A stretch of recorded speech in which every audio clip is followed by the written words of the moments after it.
Finally saw Heretic. I know. We've been talking about this for so long. I'm sure you are The minute so the trailer relieved we came finally out. saw it. Yeah. Yeah. So the reason we wanted to see it is we live in the Mormon corridor. It's the Western equivalent of the Bible Belt, and it spans, well, people will argue it spans the globe, but in particular, just in terms of LDS population, from, Mesa, Arizona, St. George, Utah, and kind of up toward, as you can imagine, Rexburg, Idaho.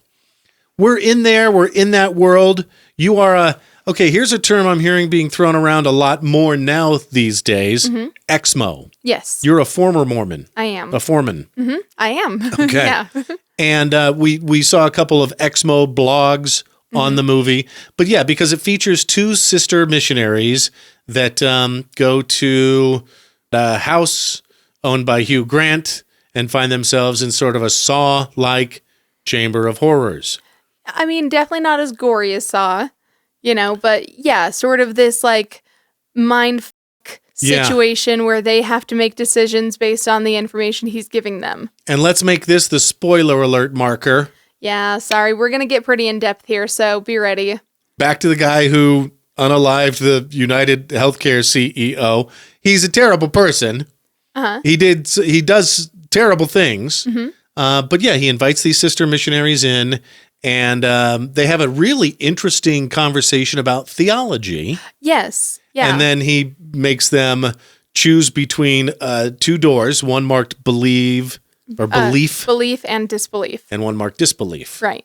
And then, goriness and horror ensue. One thing that I thought was kind of interesting in the initial part of the movie, there were a couple of things that I definitely remember as a Mormon, especially the part where they're hauling their bikes upstairs and they're like, oh, for each flight of stairs, your husband gets 10 times hotter or something like that. I know that we did stuff like that back when I was in Young Women's. Okay. So that felt so par for the course. The more you're paying into the karma bank, the more you're going to be rewarded for it. Yeah. I mean, and I think that's a human thing. I think so. Yeah. But I just thought that was funny, the way that they worded it and stuff. And then I also was kind of, displeased with how they handled some of his questions. Because he asked a couple of things. He talked about like Joseph Smith's polygamy and stuff like that. And I felt like the missionaries' answers were like really weak sauce. Okay. Like to the point where while we were watching it, I was sort of coming up with what I thought were better answers in my head that I was like, why didn't they like handle that better? Because especially where they're trained missionaries who are out and getting like the most basic questions that you get when you're on a mission. Yeah, I mean, one of the first that's asked is the polygamy question for sure. I was a little surprised by how nervous and like weak sauce their answers were in that part. But I also get it because it's a movie and they weren't necessarily trying to get it exactly perfectly correct. They were just trying to get it as correct as they could. Right. And the conversation he had before they realized they were trapped and were going to have to choose between these two doors. Right. I thought was really interesting. He said it was about iterations. And he used board games and songs as sort of metaphors for religion. So he talks about the big three, Judaism, Islam, and Christianity. Those are the big three monotheistic religions that have been, okay, so Judaism has been around for 4,000 years. Right. It's the OG. Christianity has been around for 2,000 years. Islam has been around, let's say, 1,500 years. Right. By the way, and we all believe that something big happened at Temple Mount. Right. Which I also think is interesting. That's an area of a lot of contention where I think if you pull back 20,000 feet, you would go, oh, well, something happened there. Right. For the big three world religions to all agree on this, instead of being divisive about what else we don't agree on, something happened there. Right. And I believe that Jews believe that was the site of King Solomon's temple, and like where the lost Ark of the Covenant was buried for a time. Right. Who knows where it is now? I mean, if you think about it, who has the rights to Temple Mount? I mean, the Jews were here first. Yeah. That you don't even have to argue that point. Like there's a record of it being sold to a Jewish person in the Bible. That's fair. There's a record of that real estate transaction Right. so good to point. speak. I don't know, 50 shekels or whatever it was. Man, can you imagine the realtor on that? Yeah. You have no idea. People are going to be fighting over this place. It's got gorgeous views. Just you wait. Yeah. That's funny. I mean, why is something valuable? Because people believe that it is. Anyway, he had a really interesting discussion on how if Judaism was the OG board game, it would be, let's see, Christianity would be Monopoly. Mm-hmm. Judaism would be the landlord's game, which if you've listened to our show long enough, you know how much we love The Toys That Built America on Hulu. So good. It was the original game that was at Parker Brothers or somebody basically stole, appropriated, whatever from this regional hit board game. And then they made Mormonism the Bob Ross edition of Monopoly. Yeah. But, which I thought that was funny that out of all of the editions that he could have pulled, it was Bob Ross. Why? Yeah. I mean, to be fair, I can kind of see it because it's like, all soft-spoken and it's just a happy little tree.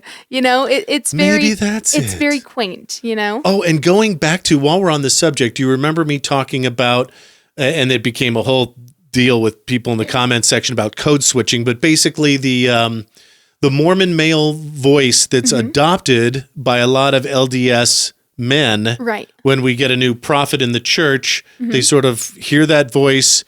It filters down from general conference to church to everyday speech. I guess there's also a Relief Society voice. Oh, okay. I saw that in my travels. Yeah. Anyway, and I would argue there's also a primary voice. Oh, yeah. Where you don't know it, but you talk as if you're talking to children. Uh-huh. Okay. But I mean, that's anytime you're talking to kids. That's true. Yeah. That is true. Once upon a time, there was a iambic pentameter. Okay.